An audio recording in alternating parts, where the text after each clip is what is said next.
السلام علیکم ورحمۃ اللہ وبرکاتہ۔ آپ سب کا استقبال ہے ضلع اردو میڈیم میں۔ آج کے اس ویڈیو میں ہم جو ہے 10ویں جماعت اردو برج کورس کا 37واں دن دیکھنے جا رہے ہیں۔ 37ویں دن پر ہے مہارت تصور رباعی کا تعارف۔ یعنی آج کے دن میں ہمیں رباعی کے معلومات دی جائے گی، اس کے سرگرمیاں ہمیں کرنی ہوں گی۔ معلومات کرے عزیز طلبہ و طالبات، آپ نے پچھلے سال مختلف شعراء کی رباعیات کا مطالعہ کیا ہوگا۔ یعنی آپ 9ویں کی کتاب میں اگر دیکھیں گے تو آپ کو 4 رباعیات ملیں گی۔ آپ صنف رباعی سے واقف ہیں نا، رباعی کی صنف سے ہم واقف ہیں کہ اس میں 4 مصرے ہوتے ہیں، ایک خاص وزن ہوتا ہے۔ آئیے آج ہم جماعت نہوم کی درسی کتاب کمار بھارتی سے میر انیس کی رباعی پر مشتمل چند سرگرمیاں حل کریں۔ آؤ اہلیت پیدا کریں۔ آپ جانتے ہیں کہ 4 مصروں اور ایک خاص وزن و بحر میں ادا کیے گئے شاعرانہ خیال کو رباعی کہتے ہیں۔ اکثر رباعی کے پہلے اور چوتھے مصرے میں قافیہ ہوتا ہے۔ رباعی کہنا ایک مشکل کام ہے، اس لیے فن کے ماہر شعراء اسے چیلنج کے طور پر لکھتے ہیں۔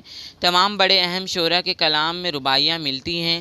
میر و سودا، انیس و دبیر، غالب و ذوق، اکبر و رواں، جوش و فراق، امجد وغیرہ سب نے رباعیاں کہی ہیں، ہے نا۔ اب ہے درج ذیل رباعی کا بغور مطالعہ کیجیے اور دی ہوئی ہدایت کے مطابق مکمل کیجیے، ہے نا۔ آنکھ ابر بہاری سے لڑی رہتی ہے، اشکوں کی ردا منہ پر پڑی رہتی ہے، دونوں آنکھیں ہیں میری ساون بھادوں، یا سارے برس ایک جھڑی رہتی ہیں۔ اب سرگرمیاں ہیں۔ اگر آپ ہمارے چینل پر نئے ہیں تو ہمارے چینل کو سبسکرائب کریں ضرور۔ سرگرمی نمبر 1 ہے تفہیم پر مبنی مناسب جوڑیاں لگائیے۔ ستون الف ستون بے ہے تو یہاں پر جواب دیا ہوا ہے آنکھ کا ہم جوڑی لگائیں گے چشم سے، اشک کا لگائیں گے آنسو سے، ساون کا لگائیں گے برسات سے، اور ردا کا لگائیں گے چادر سے۔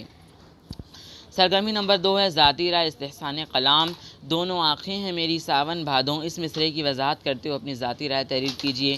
تو اس کا جواب یہاں پر دیا ہوا ہے غم ہائے روزگار کی سختیوں اور بے پڑنے والی مصائب و آلام کی ضدوں نے شاعر کو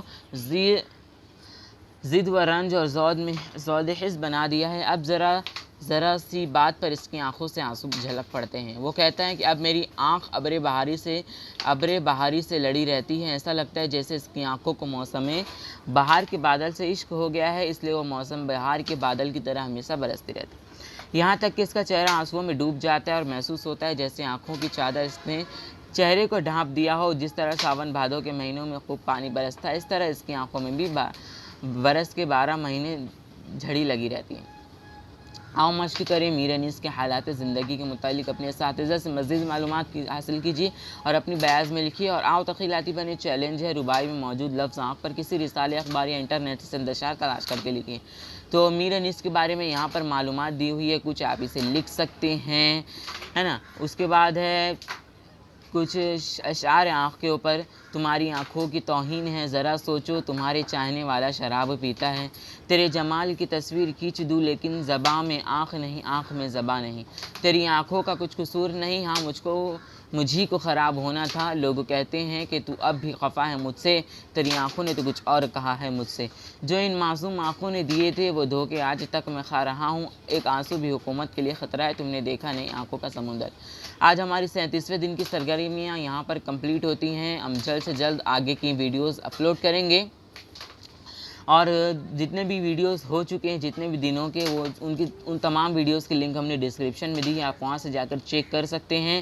اگر آپ کو ہمارا ویڈیو پسند آیا ہو تو ہمارے اس ویڈیو کو لائک کریں، شیئر کریں، چینل کو سبسکرائب کریں اسی طرح کے ویڈیوز کے لیے۔ اور اگر آپ ہمارے چینل پر نئے ہیں تو ہمارے ٹیلی گرام گروپ پر جوائن کریں، وہاں پر انشاءاللہ آپ کو اچھے سے اچھے میسیجز اور انفارمیٹیو میسیجز آپ کو ملتے رہیں گے۔ اور ہم ملتے ہیں اگلے ویڈیو میں، تب تک کے لیے اللہ حافظ۔